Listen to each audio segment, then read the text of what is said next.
Huh, huh, huh. Malaysia auto panik, auto ketar-ketir. Indonesia resmi guna biodiesel B50.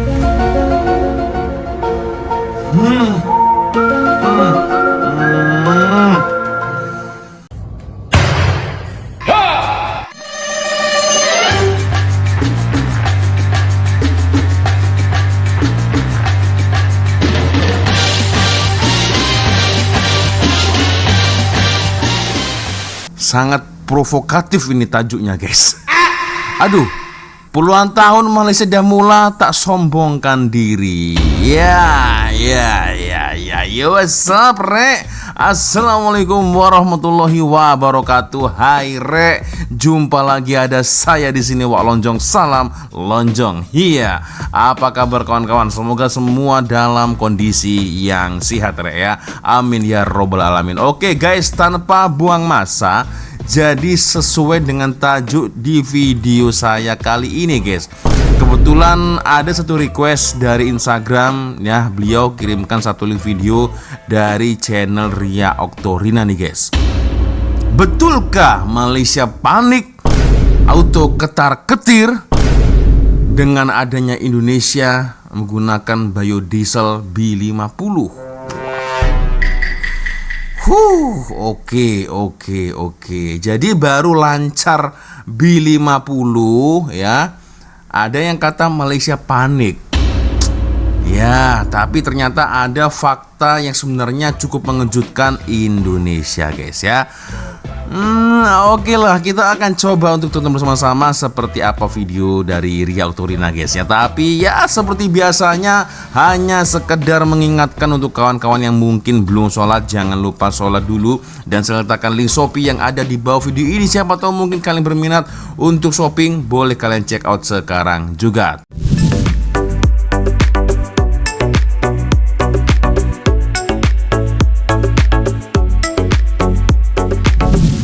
Tanpa buang masa, guys, kita coba tonton bersama-sama seperti apa ulasan dari Ria Oktorina, geng. Aku juga ingin tahu lah. Setelah Indonesia mulai memperluas penggunaan biodiesel B50, muncul berbagai klaim yang mengatakan bahwa negara lain mulai panik, termasuk Malaysia. Namun, benarkah seperti itu? Atau ada fakta sejarah yang sebenarnya belum banyak diketahui?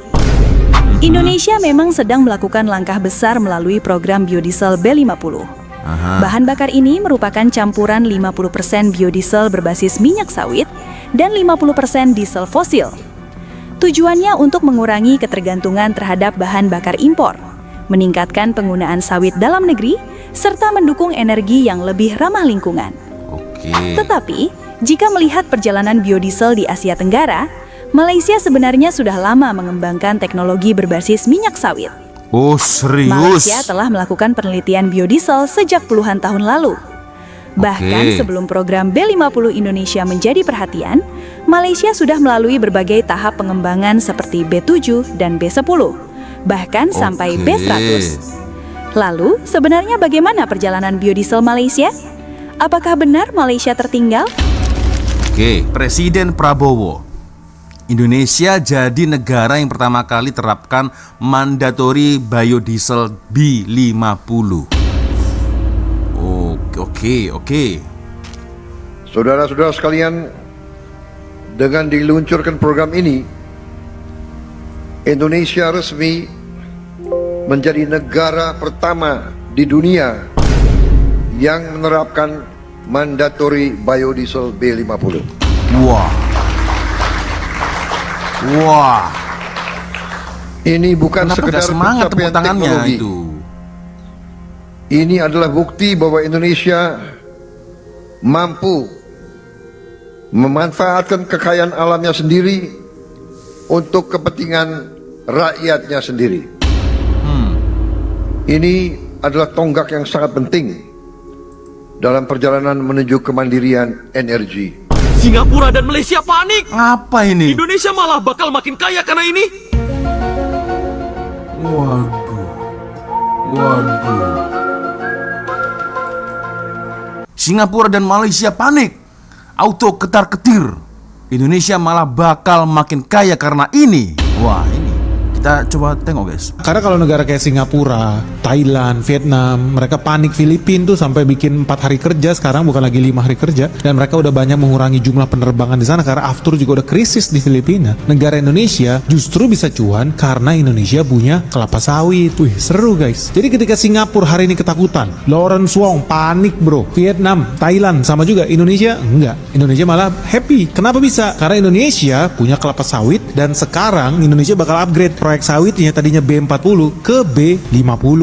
Artinya setiap 1 liter solar yang lu pakai itu nggak lagi 100% dari minyak bumi, tapi 50% isinya adalah minyak kelapa sawit. Wih, hebat. Dan kalau menurut pemerintah ya, mereka bakal mulai jalanin ini secara full keseluruhan per bulan Juli 2026. Jadi secara teoritis bisa jadi di bulan Juli 2026 Indonesia sudah mandiri secara energi dari sisi solar. Karena solar kita udah cukup produksi dalam negeri, di blend sama produksi sawit dalam negeri juga, dicampur jadi yang namanya B50 itu biosolar. Dan ketika itu terlaksana, Indonesia secara teoritis harusnya udah bisa stop impor minyak. Dan per bulan Juli 2026 kalau semuanya berjalan sesuai rencana guys, Indonesia cadangan devisanya bisa naik tinggi loh. Karena kita udah resmi jadi negara biofuel terbesar di dunia. Oke, kita tunggu dan lihat bagaimana nanti up to date-nya kan. Kalau ngomong sekarang kan ya masih belum boleh dijadikan acuan atau barometer, ya kan? Kita lihat nanti endingnya seperti apa, ya. Malaysia panik gara-gara biodiesel acuan yang dibuat oleh Indonesia. Saudara, saya nak bagi tahulah, kan? Yang sebenarnya anda tidak mengikuti perkembangan Malaysia 44 tahun yang lepas. Malaysia telah mencipta biodiesel, bawa kajian biodiesel ni pada 1982, iaitu 44 tahun yang lepas. Oleh Porin masa itu MPOB dikenali sebagai Porin. Sekarang dikenali sebagai MPOB. Yang buat kajian tentang sawit, iaitu menggunakan minyak sawit sebagai bahan bakar. Dan dikenali sebagai B10, B10. Pada 2011 telah digunakan secara meluas untuk industri dan pengangkutan. Ya, ini saya nak bagi tahu. Pada 2014 telah di-upgrade sebagai B17. Dan demi hari, masa demi masa telah di-upgrade lagi sebagai B20 dan telah mendapat sambutan. Di mana minyak biodiesel ini digunakan untuk industri dan pengangkutan di negara kami Malaysia. Jadi negara anda ketinggalan. Anda telah ketinggalan. Ya, sebenarnya negara anda tidak ketinggalan, tetapi anda ketinggalan 44 tahun yang lepas. Berita 44 tahun yang lepas pada 1982. 1982 ketika kerajaan memula ingin memperkenalkan biodiesel, ramai rakyat Malaysia tertanya-tanya, apa itu biodiesel? Saya pun heran. Rupa campuran daripada minyak sawit dengan untuk jadikan bahan bakar. Dan alhamdulillah, Malaysia telah mencapai setapak lagi ke arah itu. Dan sekarang baru Indonesia membuat kajian tentang biodiesel, mana kami telah mendahului 44 tahun yang lepas. Jadi pada punya akaun tu yang mengatakan Malaysia panik, tarik balik kata Malaysia panik. Kalau negara lain hantar saudara nak katalah, tapi bukan Malaysia. Sebab bila anda mengatakan Malaysia, saya terpaksa balas. Sebab Malaysia adalah negara yang saya sayang. Sebab saya rakyat Malaysia. Oke, sabar Pak Cik. Berarti persoalannya adalah siapa yang ketar-ketir sebenarnya, guys. Menurut Pak Cik ini, Indonesia tertinggal 44 tahun. Dan Malaysia perihal ciptaan B10 diesel. Dan malah Malaysia telah mencipta B100 pula kan. Lanjut lagi guys. Pernah tak korang fikir kenapa tiba-tiba isu biodiesel ni jadi panas sekarang? Okey, dengar sini. Malaysia sekarang tengah bersiap sedia untuk naikkan pengguna biodiesel daripada B10 kepada B15, tapi akan mula dulu pada B12. Macam minyak petrol juga, dia ada RON 90, 92, 95 dan juga 97. Sama juga dengan biodiesel, ada B10, 12, 15. Langkah ni bukannya suka-suka je, tapi sebab dunia tengah tak stabil dengan peperangan yang berlaku di antara Iran, Amerika dan juga Israel. Jadi strategi kita adalah untuk guna apa yang ada, iaitu minyak sawit. Dengan kapasiti biodiesel yang memang dah besar yang ada dekat Malaysia ni, Malaysia boleh kurangkan kebergantungan kepada diesel import. Ini adalah satu lagi langkah untuk jaga nyawa ekonomi negara dalam bentuk tenaga. Tapi ada harga yang perlu kita bayar. Sebab kos baja dah naik sampai 20%. Jadinya tekanan kepada harga makanan mungkin akan datang. Cuma belum terasa sepenuhnya lagi. Kerajaan memang dah nampak benda ni, sebab tu subsidi petani mula dinaikkan, insentif pesawah pun ditambah. Mereka cuba tahan impak sebelum sampai kepada rakyat. Pesawah itu apa, geng? Pesawah itu, geng. Nah, ini boleh komen ya. Insentif pembajak. Oh, sawah. Betul tak? Pesawah IPKP dinaikkan. Nah, ini boleh komen ya, boleh komen. Mereka cuba tahan impak sebelum sampai kepada rakyat.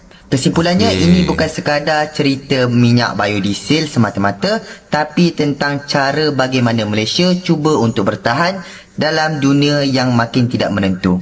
Terima kasih. Guys, quick update.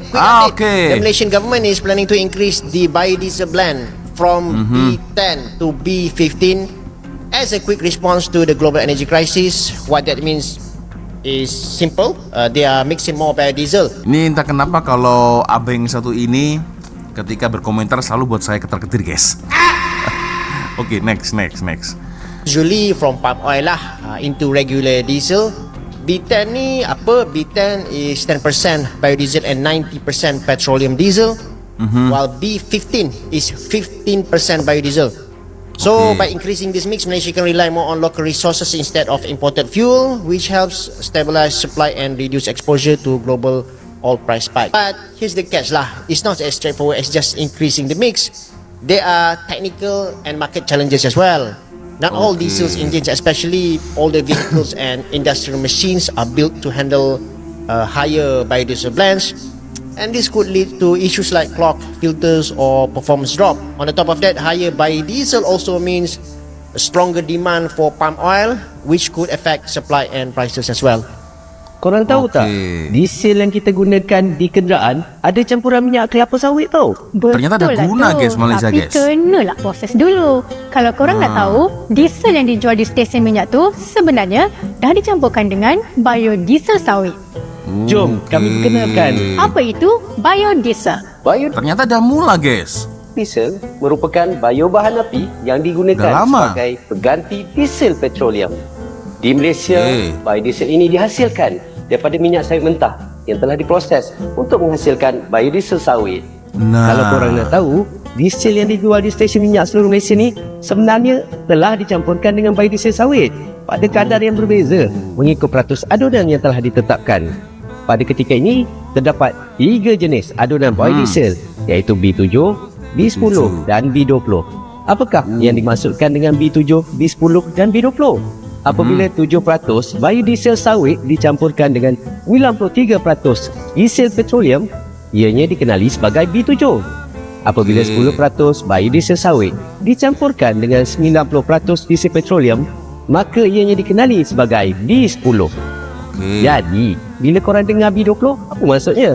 Maksudnya, 20% biodiesel sawit telah dicampurkan dengan 80% diesel petroleum. Penetapan adunan biodiesel dan diesel ini telah dilaksanakan secara mandatory di bawah program biodiesel negara, di mana ianya dilaksanakan secara berperingkat bagi sektor pengangkutan dan perindustrian. Bagi sektor pengangkutan, program biodiesel negara telah diperkenalkan bermula dengan B5 pada Jun 2011, diikuti dengan B7 pada November 2014. Bagi B10 pula, ia mula diwajibkan untuk sektor pengangkutan pada Februari 2019.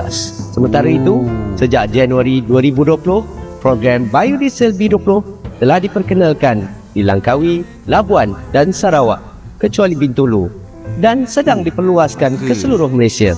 Bagi sektor industri pula, biodiesel B7 telah dilaksanakan secara mandatory di seluruh Malaysia mulai Julai 2019. Inisiatif yang dilakukan oleh kerajaan ini bukan sahaja dapat kurangkan kebergantungan kepada bahan api fosil, malah turut menyokong perkembangan industri hiliran minyak sawit Malaysia serta kelestarian alam sekitar.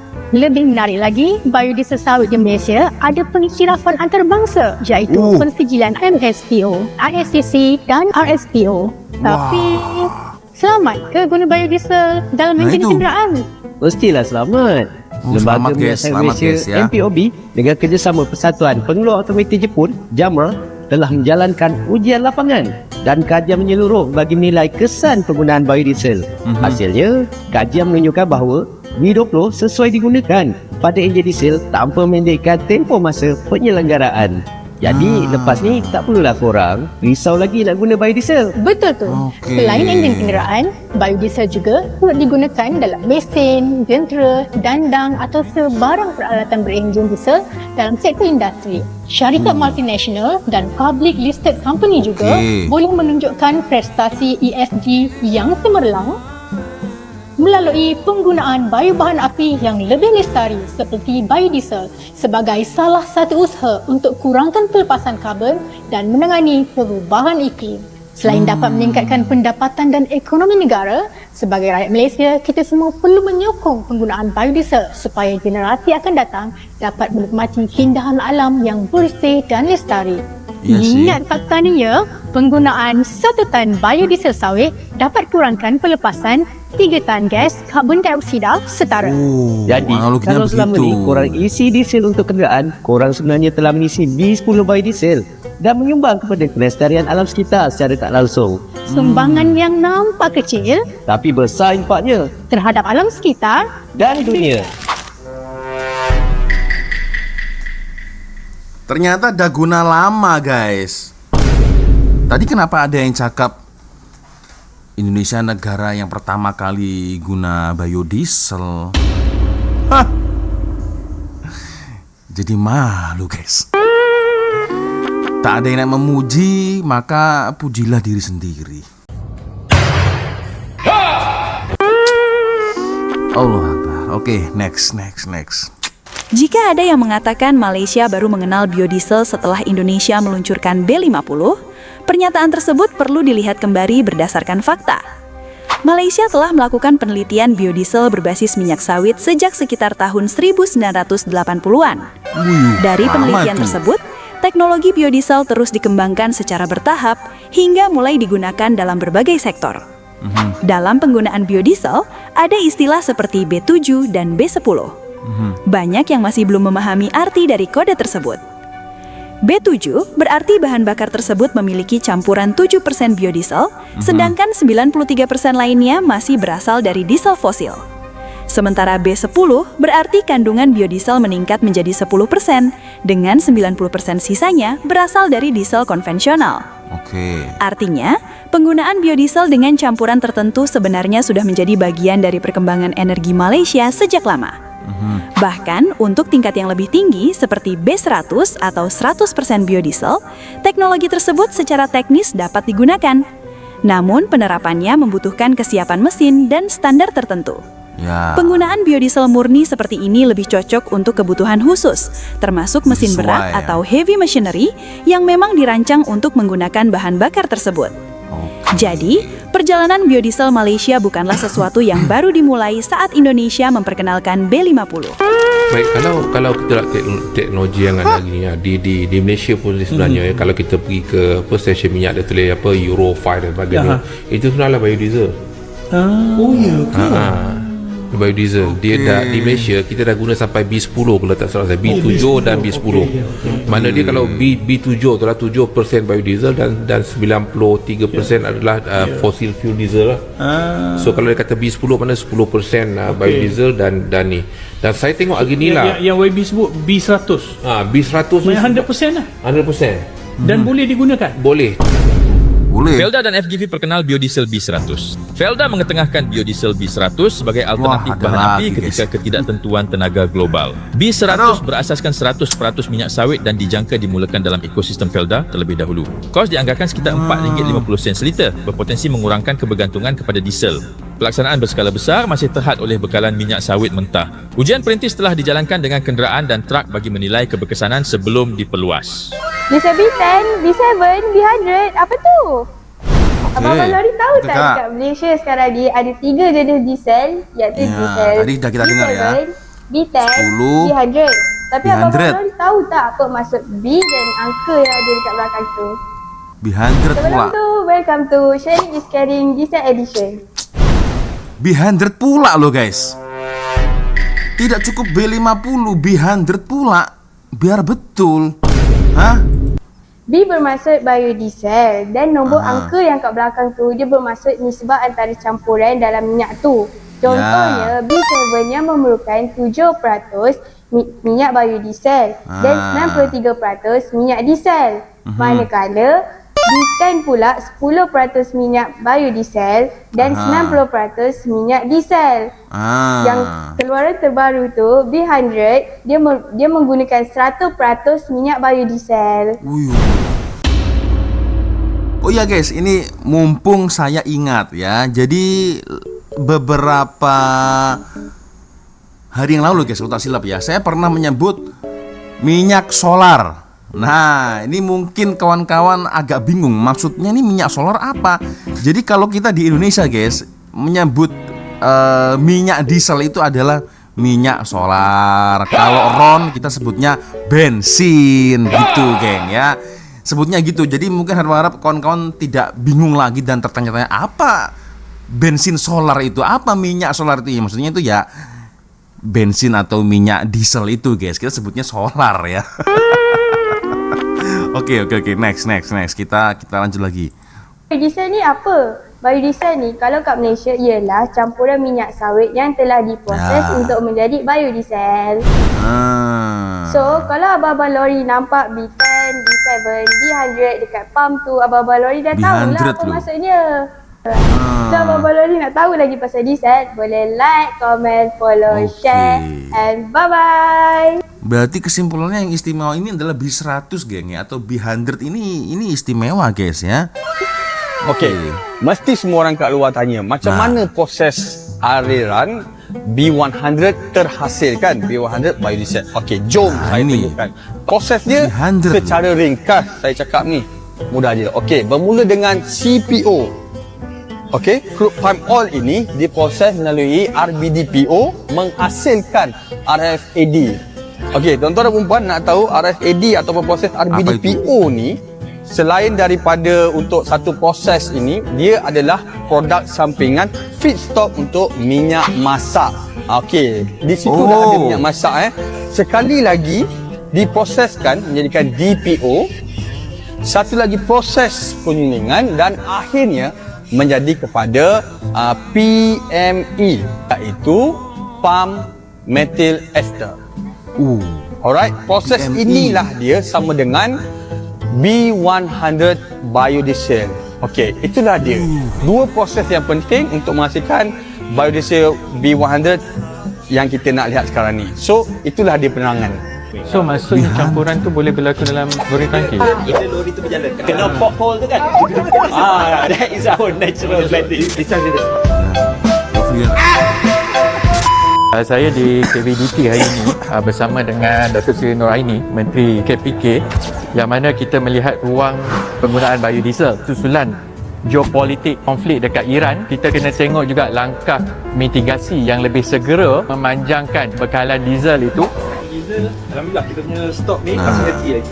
Jadi lebih kurang dalam 5 hari lagi. Esok bekalan minyak diesel. Jadi kita boleh ada stok lagi sampai subuh. Lagi kan memang alhamdulillah all continue. Waduh guys. This is the real data point. Dah. Faham. Baru lancar B50 Indonesia, terus kata Malaysia panik. Jadi ternyata betul lah sesuai dengan tajuk guys ya. Fakta sebenarnya ini membuat terkejut Indonesia guys ya.